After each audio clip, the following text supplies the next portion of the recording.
پہلی صورت ہے قرآن حکیم کی پہلی صورت سورۃ الفاتحہ، اور واقعی یہ حقیقت ہے کہ یہ اپنی فضیلت کے اعتبار سے بھی قرآن پاک کی نمبر 1 صورت ہے۔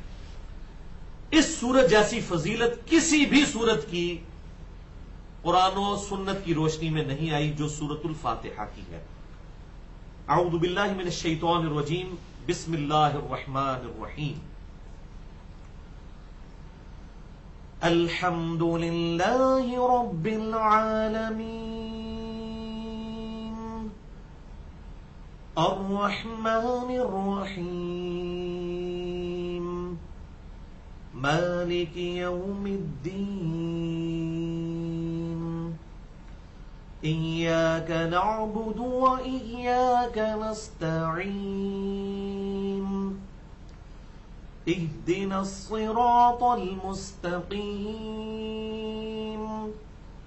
صراط الذين أنعمت عليهم غير المغضوب عليهم ولا الضالين،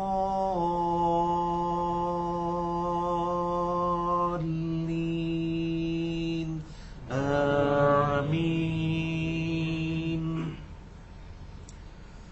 بھائیو، سورۃ الفاتحہ وہ واحد صورت ہے قرآن حکیم کی، دی اونلی صورت جس کی فضیلت قرآن میں آئی ہے۔ اس صورت کے علاوہ کسی بھی صورت کی فضیلت قرآن میں نہیں آئی، احادیث میں آئی ہے، لیکن سورۃ الفاتحہ کو یہ فضیلت حاصل ہے کہ اس کی فضیلت قرآن حکیم میں آئی، اور وہ ہے سورۃ الحجر کی آیت نمبر 87۔ اعوذ باللہ من الشیطان الرجیم، بسم اللہ الرحمن الرحیم۔ وَلَقَدْ آتَيْنَاكَ سَبْعًا مِّنَ الْمَثَانِي وَالْقُرْآنُ الْعَظِيمِ، اور بے شک اے محبوب صلی اللہ علیہ وسلم، ہم نے آپ کو ایک ایسی سورت عطا فرمائی جس کی 7 آیات ہیں اور وہ بار بار دہرائی جاتی ہیں۔ وَالْقُرْآنُ الْعَظِيمِ، اور قرآن عظیم بھی عطا فرمایا۔ حالانکہ سورۃ الفاتحہ بھی قرآن کا حصہ ہے، لیکن اللہ تعالیٰ نے اسے الگ کر دیا کہ 7 آیات والی ایسی سورت عطا فرمائی جو بار بار ریپیٹ کی جاتی ہیں، اور قرآن حکیم بھی عطا فرمایا۔ اور اسی آیت مبارکہ کے کانٹیکسٹ میں سورۃ الحجر آیت نمبر 87 کے کانٹیکسٹ میں صحیح بخاری میں ایک حدیث ہے انٹرنیشنل نمبر کے مطابق 5006 کہ صحابہ اکرام علیہم رضوان نے آپ صلی اللہ علیہ وسلم سے عرض کیا کہ اے اللہ کے محبوب صلی اللہ علیہ وسلم، آپ نے ہم سے یہ وعدہ فرمایا تھا کہ آپ ہمیں اعظم سورۃ من القرآن، قرآن کی سب سے عظمت والی سورت تعلیم فرمائیں گے، تو آپ ہمیں وہ تعلیم فرمائیے کہ قرآن پاک کی سب سے زیادہ عظمت والی سورت کون سی ہے، یعنی قرآن حکیم کی نمبر 1 سورت کون سی ہے۔ تو آپ صلی اللہ علیہ وسلم نے ارشاد فرمایا کہ وہ سورت ہے الحمدللہ رب العالمین، اور ساتھ ہی آپ صلی اللہ علیہ وسلم نے ارشاد فرمایا ہی سبع المثانی والقرآن العظیم الذی اوتیتہ، یہ ہے وہ 7 آیات جن کا ذکر سورۃ الحجر کی آیت نمبر 87 میں ہوا، بار بار دہرائی جانے والی 7 آیات اور قرآن حکیم، یہ 2 نعمتیں اللہ تعالیٰ نے مجھے عطا فرمائی۔ اور اسی حدیث کا جو ایک اور طرق ہے صحیح بخاری میں 4704، اس میں آپ صلی اللہ علیہ وسلم کے الفاظ ہیں سورۃ الفاتحہ کے بارے میں، ام القرآن یہ سبع المثانی، یہ قرآن کی ماں ہے سورۃ الفاتحہ، قرآن کی جڑ ہے، قرآن کی بنیاد ہے سورۃ الفاتحہ۔ ام القرآن، پورے قرآن کی ماں، قرآن کی جڑ، یعنی قرآن پورے کا پورا جس عمارت پہ کھڑا ہے وہ سورۃ الفاتحہ ہے۔ اب میں نے وہ جو جملہ بولا تھا شروع میں کہ واقعی قرآن پاک کی نمبر 1 سورت اگر کوئی ہے وہ سورۃ الاخلاص بھی نہیں ہے، سورۃ الفاتحہ ہے۔ الحمدللہ۔ اور اس حدیث میں جو صحیح بخاری 5006 نمبر حدیث میں آپ صلی اللہ علیہ وسلم نے جب تعلیم فرمایا کہ میں تمہیں قرآن کی سب سے عظمت والی سورت تعلیم فرماتا ہوں، تو آپ نے پھر یہ نہیں کہا کہ بسم اللہ الرحمن الرحیم الحمدللہ رب العالمین، بلکہ ڈائریکٹ پڑھا الحمدللہ رب العالمین۔ لہذا اس کی روشنی میں میرا یہ موقف ہے، ایکسپرٹ اوپینین ہے کہ اس سلسلے میں امام ابو حنیفہ رحمہ اللہ المتوفا 150 ہجری ان کا موقف بالکل صحیح ہے کہ بسم اللہ الرحمن الرحیم سورت الفاتحہ کا حصہ نہیں ہے، ورنہ آپ صلی اللہ علیہ وسلم جب تعلیم فرما رہے تھے تو آپ فرماتے بسم اللہ الرحمن الرحیم الحمدللہ رب العالمین، لیکن آپ نے ڈائریکٹ فرمایا الحمدللہ رب العالمین، لہذا اس صحیح بخاری 5006 نمبر حدیث کے تحت الحمدللہ رب العالمین سورت الفاتحہ کی پہلی آیت ہے، بسم اللہ الرحمن الرحیم پہلی آیت نہیں ہے۔ امام ابو حنیفہ رحمہ اللہ المتوفا 150 ہجری ان کا موقف درست ہے، اور اس کے مقابلے میں امام شافعی رحمہ اللہ المتوفا 204 ہجری یا علماء عرب یا پاکستان میں جو اہل حدیث مکتبہ فکر کے اکثر علماء ہیں، سارے نہیں اکثر علماء، ان کا موقف یہ غلط ہے کہ بسم اللہ الرحمن الرحیم سورت الفاتحہ کا حصہ ہے، یہ موقف غلط ہے۔ اسی کو سپورٹ کرنے کے لیے ایک اور حدیث ہے جو صحیح مسلم میں ہے، اور کم از کم 4 طریق اس کے آئے ہیں، ترک 878 سے لے کر ترک نمبر 881 تک، 4 جو سپورٹ کرتے ہیں اس حوالے سے۔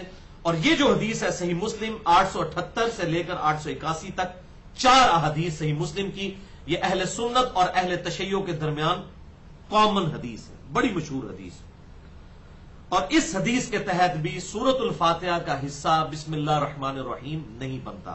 ایک بخاری سے حوالہ دیا، اب مسلم سے دینے لگا ہوں کہ سیدنا ابو ہریرہ رضی اللہ تعالیٰ عنہ کہتے ہیں کہ آپ صلی اللہ علیہ وسلم نے ارشاد فرمایا اس کی نماز ناقص ہے، ناقص ہے، ناقص ہے، 3 دفعہ، جو نماز میں سورت الفاتحہ نہیں پڑھتا۔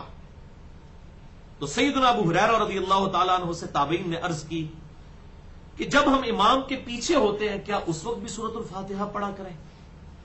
تو آپ نے فرمایا اقرا بہا فی نفسک، ہاں تلاوت کیا کرو آہستہ آہستہ جی میں، جی سے مراد یہ نہیں ہے کہ دل میں خیال کرنا، یہ عرب میں محاورہ ہے دل میں بولنا، اردو میں بھی ہم کہتے ہیں کہ جی ہم زور اثر دل میں پڑھتے ہیں، تو یہ مطلب نہیں ہوتا کہ دماغ میں پڑھ رہے ہوتے ہیں، بلکہ زبان ہل رہی ہوتی ہے، آہستہ آواز سے پڑھنے کو دل میں پڑھنا کہتے ہیں، کیونکہ اقرا کے الفاظ ہے، پڑھو، پڑھنا اسی وقت ہوگا جب زبان ہلے گی، دل میں سوچنے کو پڑھنا نہیں کہتے۔ اقرا بہا فی نفسک، اس کو دل میں آہستہ آہستہ ضرور پڑھا کرو۔ لہٰذا یہ امام ابو ہریرہ کا فتویٰ ہے، امام حنیفہ کا فتویٰ نہیں۔ اس معاملے میں امام حنیفہ کا موقف بالکل غلط ہے، اور سیدنا ابو ہریرہ رضی اللہ تعالیٰ عنہ کا موقف بالکل صحیح ہے، اور اسی کو سپورٹ کیا ہے امام شافعی نے بھی، امام احمد بن حنبل نے بھی، اور امام مالک نے بھی رحمہم اللہ اجمعین، کہ سیدنا ابو ہریرہ نے کہا کہ ساتھ ساتھ امام کے یہ پڑھا کرو، اور پھر انہوں نے اپنی بات کی دلیل میں حدیث پیش کی، صحیح مسلم 878 سے لے کر 881 تک 4 احادیث ہیں یہ، کہ انہوں نے کہا دلیل یہ ہے کہ حدیث قدسی ہے، یعنی اللہ کا فرمان آپ صلی اللہ علیہ وسلم کی مبارک زبان سے، کہ اللہ تعالیٰ فرماتا ہے قسمت الصلاۃ بینی و بین عبدی نصفین، میں نے پوری نماز کو آدھا آدھا تقسیم کر لیا ہے اپنے اور اپنے بندے کے درمیان، پوری نماز کو۔ آپ حیران ہوں گے سورت الفاتحہ کو پوری نماز کہا گیا ہے، تو فاتحہ کے بغیر نماز کیسے ہو سکتی ہے؟ میں نے نماز کو تقسیم کر لیا ہے اپنے اور اپنے بندے کے درمیان برابر برابر، فَنِصْفُهَا لِي وَنِصْفُهَا لِعَبْدِي، آدھا معاملہ اس میں جو ہے وہ میرے لیے ہے اور آدھا میرے بندے کے لیے۔ اور پھر حدیث آگے چلتی ہے کہ جب میرا بندہ کہتا ہے الحمدللہ رب العالمین، اب دیکھیں یہاں پر حدیث قدسی میں یہ نہیں آیا کہ میرا بندہ کہتا ہے بسم اللہ الرحمن الرحیم، لہذا مسلم شریف کی یہ 4 حدیث بھی اس پر گواہ ہے کہ امام ابو حنیفہ رحمہ اللہ کا موقف بالکل درست ہے کہ بسم اللہ سورۃ الفاتحہ کا حصہ نہیں، اور علماء عرب ہوں یا امام شافعی ہوں ان کا موقف بالکل غلط ہے کہ بسم اللہ جو ہے وہ سورہ فاتحہ کا حصہ ہے، ورنہ یہاں پر ہوتا کہ بسم اللہ الرحمن الرحیم پہلی آیت ہوتی، تو انہوں نے کہا جب میرا بندہ کہتا ہے الحمدللہ رب العالمین تو میں کہتا ہوں میرے بندے نے میری حمد کی۔ تو حضرت ابو ہریرہ یہ سمجھانا چاہ رہے تھے جب تم پڑھو گے ہی نہیں سورۃ الفاتحہ تو اللہ اور بندے کا ریلیشن شپ کیسے قائم ہوگا؟ وہ تو امام پڑھ رہا ہے، اپنے لیے پڑھ رہا ہے، ہر بندے کا ایک پرسنل ریلیشن شپ ہے اپنے رب کے ساتھ، وہ اسی صورت میں قائم ہوگا جب ہر شخص سورۃ الفاتحہ پڑھے گا، چاہے وہ اکیلے پڑھ رہا ہو، چاہے امام کے پیچھے ہو، چاہے جاری نماز ہو، چاہے سری نماز ہو۔ تو جب میرا بندہ کہتا ہے الحمدللہ رب العالمین تو میں کہتا ہوں میرے بندے نے میری حمد کی، یہ پہلی آیت ہوگی۔ دوسری آیت جب میرا بندہ کہتا ہے الرحمن الرحیم تو میں کہتا ہوں میرے بندے نے میری ثنا بیان کی. یہ دوسری آیت ہوگی. پھر تیسری آیت جب میرا بندہ کہتا ہے مالک یوم الدین تو میں کہتا ہوں میرے بندے نے میری بزرگی کا اعتراف کر لیا کہ قیامت کے دن کا مالک ہی میں ہوں, بدلے کے دن کا. تو یہ 3 آیات ہوگی. پھر جب میرا بندہ کہتا ہے ایاک نعبد و ایاک نستعین, اے اللہ ہم صرف تیری ہی عبادت کرتے ہیں اور صرف تجھی سے مدد مانگتے ہیں, یعنی غائب میں دعا کے لیے صرف تیری طرف رجوع لاتے ہیں, تو یہ میرے اور میرے بندے کے درمیان کامن بانڈ ہے. تو 3 آیتیں اس طرف ہو گئیں, الحمدللہ رب العالمین, الرحمن الرحیم, مالک یوم الدین. یہ 3 آیات رائٹ پہ ہو گئی اور پھر کامن بانڈ آ گیا ایاک نعبد و ایاک نستعین. اچھا اس کو بھی آپ آیت کے درمیان میں واؤ کو اگر لینا تو ایاک نعبد یہ بھی اللہ تعالیٰ کی تعریف, اے اللہ میں تیری ہی عبادت کرتا ہوں. تو یہ آدھی مکمل ہو گئی سورۃ الفاتحہ. وَإِيَّاكَ نَسْتَعِينُ میں اللہ کی طرف رجوع ہے بندے کا. اس سے پہلے 3 آیات میں اور آدھی آیت میں بھی رجوع نہیں ہے, یہاں پر اب رجوع آیا وَإِيَّاكَ نَسْتَعِينُ اور تیری ہی طرف ہم دعا میں مدد مانگتے ہیں, تجھی کو پکارتے ہیں. تو یہ بھی سینٹر ہو جاتا ہے. تو ایاک نعبد و ایاک نستعین 4تھی آیت سورۃ الفاتحہ کی یہ سینٹر میں. اب اگلی 3 آیات ہیں. تو جب یہ میرا بندہ کہتا ہے تو یہ میرے اور میرے بندے کے درمیان کامن بانڈ ہے. میرے بندے نے جو مجھ سے مانگا میں نے اسے عطا کر دیا. کیا مانگا تھا؟ ایاک نستعین, تجھی سے مانگتے ہیں. اور پھر آگے پھر مانگا جاتا ہے 5ویں آیت اہدنا الصراط المستقیم, اے اللہ ہمیں سیدھے راستے پر چلا. 6ٹھی آیت پھر صراط الذین انعمت علیہم, ان لوگوں کے راستے پر جن پر تیرا انعام ہوا. ان لوگوں کے راستے پر, راستوں پر نہیں ہے. وہ کہتے ہیں جی سارے ہی بزرگوں کے راستے حق ہیں, چاہے وہ تصوف کے سلسلے ہوں یا اور بزرگوں کے سلسلے ہوں, جی سارے راستے اللہ تک ہی جاتے ہیں. قرآن میں یہ چیلنج ہے میرا, اللہ تعالیٰ نے حق کے راستے کو ہمیشہ سنگولر کے سیغے سے خطاب کیا ہے اور باطل کو ہمیشہ جمع کے سیغے سے. ظلمات کا لفظ آیا گمراہی کے راستے کے لیے اور نور کا لفظ آیا ہدایت کے لیے. تو صراط الذین انعمت علیہم ہے ان لوگوں کے راستے پر, اور راستہ تو ایک ہے. اور راستہ وہ کس کا ہے؟ انبیاء کا راستہ, وہی صحابہ کا راستہ, وہی اہل بیت کا راستہ, وہی اللہ کے نیک بندوں کا راستہ. لیکن عطا کس کو ہوتا ہے؟ پیغمبر کو. تو ان لوگوں کے راستے پر چلا, یعنی اس کی اپروپریٹ ٹرانسلیشن پھر یوں بنے گی اے اللہ ہمیں اس راستے پر چلا جس پر چل کر تیرے لوگ انعام یافتہ قرار پائے. وہ راستہ سنگولر ہے, ایک ہی راستہ ہے. 4 ہی حق پر ہیں اور 5 ہی حق پہ ہیں اور 10 ہی حق پہ ہیں, یہ جھوٹ ہے. ایک ہی راستہ حق ہے اور وہ ہے امام کائنات سید الاولین والآخرین شفیع المذنبین رحمت للعالمین سیدنا و مولانا امام اعظم محمد رسول اللہ صلی اللہ علیہ وسلم کا راستہ. اور آخری آیت پھر سورۃ الفاتحہ کی غیر المغضوب علیہم ولا الضالین آمین. اے اللہ ان لوگوں کے رستے پہ مت چلانا جن پر تیرا غضب ہوا اور جو گمراہ ہے. اور پرٹیکولر اس سے مراد جو ہے غضب یافتہ لوگ جو ہیں وہ یہود ہیں اور نصارہ ہیں جو گمراہ ہوئے. اور تعویل عام کے اعتبار سے جو لوگ بھی اس کیٹیگری میں فال کرتے ہیں ان کے شر سے اللہ تعالی ہمیں بچائے اور اپنے نیک بندوں کے راستے پر چلائے. آمین. تو یہ ہو گئی 7 آیات اور اس کے بعد سنت ہے آمین کہنا. اور بخاری اور مسلم کی متفق علیہ حدیث ہے جب امام کہے وَلَضَّالِّينَ اور وہ آمین کہے تو تم بھی ساتھ آمین کہو. اور اس وقت فرشتے بھی آمین کہتے ہیں اور جس کی آمین فرشتوں کے ساتھ مل جائے اللہ تعالیٰ اس کی مغفرت فرما دیتا ہے. تو یہ آمین کہنا اس کے بعد سنت مبارکہ ہے الحمدللہ. تو یہ بھائیوں 7 آیات مکمل ہوئی. اچھا یہ صراط الذین انعمت علیہم کے بعد عموماً گول دائرہ قرآن میں نہیں پڑھا ہوتا لیکن آیت کا نمبر ضرور لکھا ہوا ہوتا ہے. تو وہ آیت کی میں نے بتایا تھا کہ نمبرنگ بھی بعد میں آئی ہے, پہلے تو صرف یہ فرق ہی کیا جاتا تھا. بہرحال یہ 7 آیات سورۃ الفاتحہ کی اس طرح پوری ہوں گی. الحمدللہ رب العالمین پہلی آیت, الرحمن الرحیم دوسری, مالک یوم الدین تیسری. اب سینٹر میں ایاک نعبد و ایاک نستعین یہ 4تھی آیت. 3 اس طرف ہوگی, اب 3 اس طرف ہے. اہدنا الصراط المستقیم صراط الذین انعمت علیہم غیر المغضوب علیہم ولا الضالین آمین. یہ ہے وہ نصف جو کہا گیا تھا کہ نصف میرے لیے ہے، یعنی میرا بندہ میری تعریف بیان کرتا ہے، اور نصف میرے بندے کے لیے ہے.